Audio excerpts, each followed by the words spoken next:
আর এবার বিশ্বকাপে নকআউটে মুখোমুখি হচ্ছে ব্রাজিল বনাম জাপান। তো আজকের ভিডিওতে আমরা জানবো কারা এগিয়ে, কোন প্লেয়ার হতে পারে ম্যাচের হিরো, জাপান কি পারবে ব্রাজিলকে চমকে দিতে, নাকি আবারও সাম্বা ম্যাজিক দেখবে পুরো ফুটবল বিশ্ব। ভিডিওটা শেষ পর্যন্ত দেখুন। ব্রাজিল নামটা শুনলেই ফুটবল প্রেমীদের মনে অন্যরকম অনুভূতি কাজ করে। পেলে, রোনালদো, রোনালদিনহো, নেইমার, এই দেশের ফুটবল ইতিহাসই আলাদা। কিন্তু বর্তমান ব্রাজিল শুধু ইতিহাসের উপর দাঁড়িয়ে নেই, তাদের বর্তমান স্কোয়াডও অনেক শক্তিশালী। দলের অ্যাটাকে গতি আছে, মিডফিল্ডে ক্রিয়েটিভিটি আছে, আর ডিফেন্সেও এসেছে ভারসাম্য। বিশেষ করে কাউন্টার অ্যাটাকে ব্রাজিল ভয়ঙ্কর।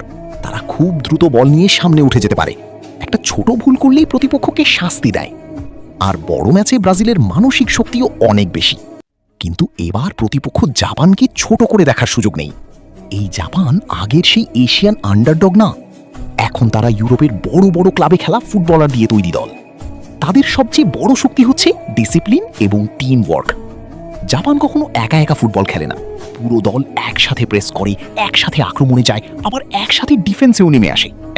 গত কয়েক বছরে তারা জার্মানি, স্পেনের মতো বড় দলকেও হারিয়েছে।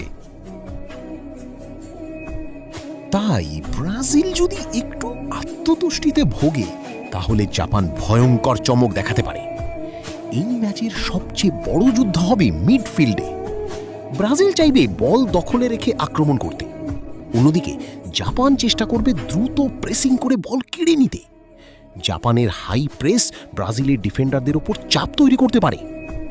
কিন্তু সমস্যা হলো, ব্রাজিল যদি সেই প্রেস ভেঙে বের হয়ে যায়, তাহলে জাপানের ডিফেন্স অনেক বড় বিপদে পড়ে যাবে, কারণ ব্রাজিলের ফরওয়ার্ডদের গতি অসাধারণ।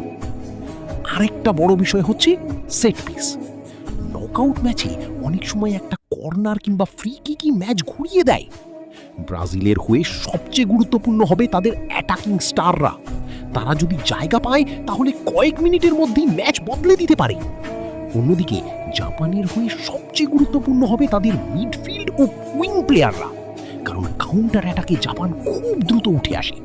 আর গোলকিপারের পারফরম্যান্সও বিশাল ভূমিকা রাখবে। বিশ্বকাপ নকআউট ম্যাচে এক সেভই কখনো কখনো পুরো দেশের স্বপ্ন বাঁচিয়ে দেয়। কাগজে কলমে অবশ্যই ব্রাজিল ফেভারিট।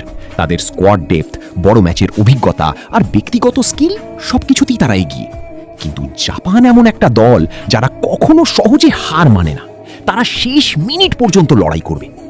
আমার মনে হয় ম্যাচটা খুব সহজ হবে না। ব্রাজিল হয়তো বল দখলে এগিয়ে থাকবে, কিন্তু জাপানের কাউন্টার অ্যাটাক অনেক বিপজ্জনক হতে পারে। এটা এমন একটা ম্যাচ যেখানে ছোট্ট একটা ভুলই সবকিছু বদলে দিতে পারে। তো আপনার মতে এই ম্যাচে কে জিতবে, ব্রাজিল নাকি জাপান করবে বিশাল অঘটন? কমেন্টে অবশ্যই জানান। ভিডিও ভালো লাগলে লাইক দিন, চ্যানেল সাবস্ক্রাইব করুন, আর ফুটবলের সব বড় আপডেট পেতে দ্য স্বয়ং শোয়ের সাথেই থাকুন। Thanks for watching.